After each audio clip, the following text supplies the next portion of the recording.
Ladies and gentlemen, Gungans and droids across our beloved empire.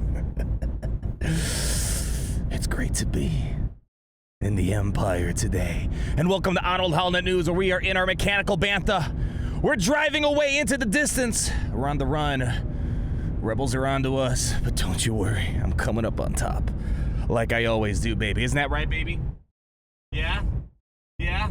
Yeah. There we go. On today's episode of Arnold Howlnet News on the go, we have the second batch of requirements for Jabba the Hutt Galactic Legends.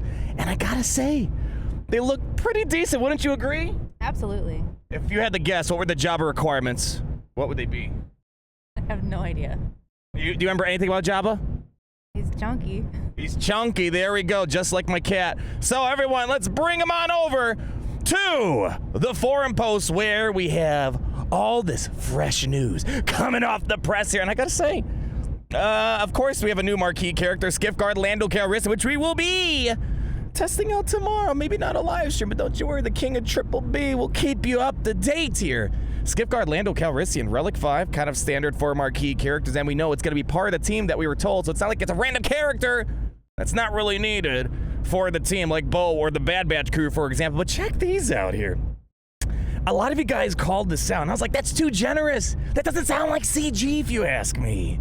But a lot of you guys, when we did our speculation video, Jedi Knight Luke Skywalker, not even Relic 9, not even Relic 8, Relic 7, Jedi Knight Luke Skywalker. I mean, makes sense lore-wise, right? That's how we see the opening of Return of the Jedi. Remember anything about Return of the Jedi?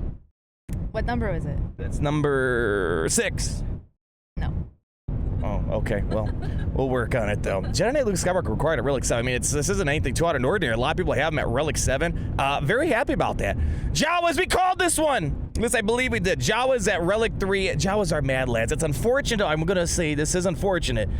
This is probably the second useless Jawa in the crew. I wish it was forcing people to go for a scavenger, because in that way, you would have had the core of the Jawa team, which is the Jawa scavenger. Jawa, I do find a bit more helpful than Dacha, just for the stun capabilities. Actually, it could be the worst, and Dacha might be a bit better. I think Dacha has the ability block.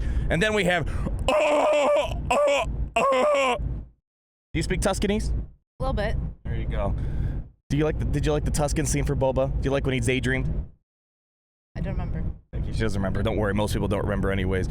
Relic 4, not a very useful character unless you have the Omicron on the Tusken Raider, but the caveat is, the catch is, Tusken Raider Omicron's for Lord Vader, so I guess the good news is if you go for Lord Vader, you have to force the game, and you get more of a team. To be honest, you don't really need him geared up, though. It's really just the Tusken Raider cheese doing all the work, which is tied to Lord Vader. So this is probably, oh gosh, the Jawa, they have teams, but this isn't the team. They're just part of it. So we'll have to wait and see if maybe they require something else. And then this one, I will zonk this one a little bit. Relic 7 C-3PO. Now, the good news is C-3PO, a lot of people have it. The bad news is kind of like Wat Tambor for Jedi Master Kenobi. You don't really need it at higher relics for it to be something useful. So Relic 7's kind of useless. I guess you can argue a bit more durability, but generally C-3PO is the one, he leaves battle. Usually they never are defeated throughout battle. And then a little reminder, we have Chrysanthemum Relic 5, Han Solo Relic 8 from the first batch, Gamorrean Guard Relic 3, which I'm hoping they follow through and they do something with it, because it should be kind of part of the Jabba team. Lando, I saw a lot of people were saying, yeah, it's a cool character, but should it really be a part of the Jabba team? I will say it makes more sense than Maul on the Lord Vader team. Outrider 7 stars, that's probably the most difficult thing so far, is the Outrider at 7 stars. Greedo at Relic 6 as well. So overall, I'm waiting for, what's the catch? Where are they trying to get you and me at the end of the day? And so far, I'm not quite seeing it yet. We gotta wait. I mean, look, I didn't do really any work. All I have to do is get my Scandroid Lando up and running, which that'll come in time once he's unlocked. And then C-3PO Relic 7. Otherwise, gotta say, man, quite satisfied with where we are right now. I mean, even Master Kenobi Lord Vader, there was a lot of eye roller things attached. Get out of my face! I know. It's sorry. I didn't mean to startle you there. It was a datacron. You know how much I love those things, right? But otherwise, I mean, maybe the only downside so far is we don't quite have a team built with these requirements.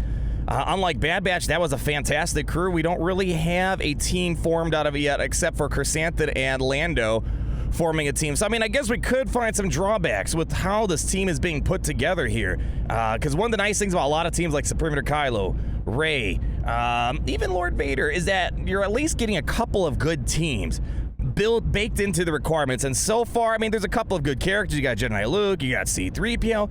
Otherwise, they're kind of all over the place. And again, you know what? I credit work. It's like commending a kid for not crapping in the bed last night, but props to them for not requiring Relic 9 yet. And if they're not requiring a Relic 9 or 8 Jedi Knight Luke, makes me wonder if in the last batch of requirements, they're going to somehow sneak in a Relic 8 or 9. I mean, heck, Profundity right out the get-go. There's a Relic 9 required for Radis. Otherwise, so far, guys, I am pretty satisfied. Let's see if we can maybe get our C-3PO up to Relic 7 while we're here together, man. A little caught off guard. I mean, we have one more marquee character coming. That was confirmed.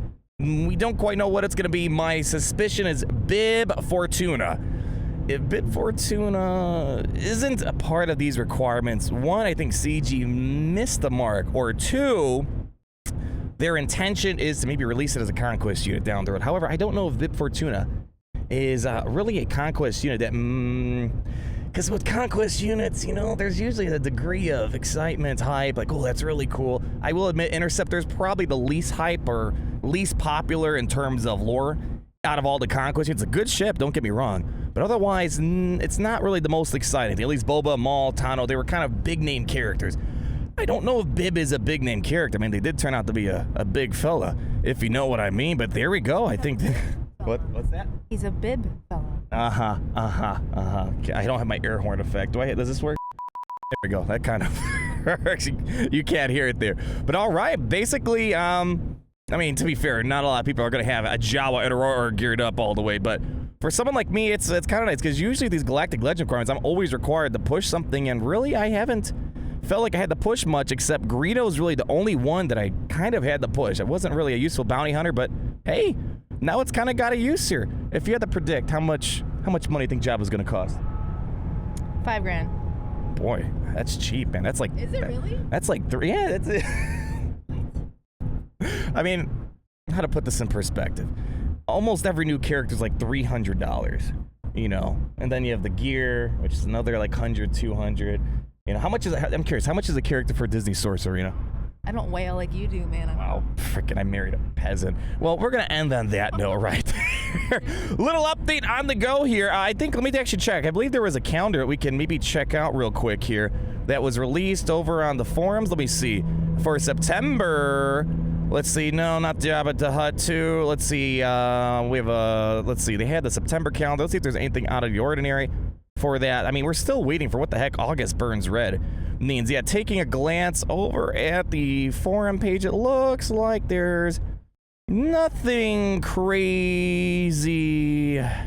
Yeah, nothing crazy out of the ordinary. Login reward, Mon Mothma. Ooh, it's moving in some rebels. I'm telling you, they've been dancing around this whole Red 5 thing. I'm hoping there's a Death Star raid around the corner. It's getting me a little excited. Radis is kind of tied to Rogue One, getting access to the plans. We have this whole teaser of August Burns Red for the August calendar. They said we're talking about Return of the Jedi. We're allegedly entering the 40th celebration, so I guess we'll see. Time will tell, but ladies and gentlemen, Gungans and Droids, dang. Can you just, like, say it with me? It's pretty dang great to be in the Empire today, so wherever you might be, just know that I'm watching. I'll be there. And even though I'm gone, I'm not really ever gone. You want to round it out with the great to be in the Empire today? You're so creepy. I know. It's great to be in the Empire today. You're dang right, baby. You want to do it better? No, not today. I'll see you guys later. Let's do some Lando testing tomorrow. Peace.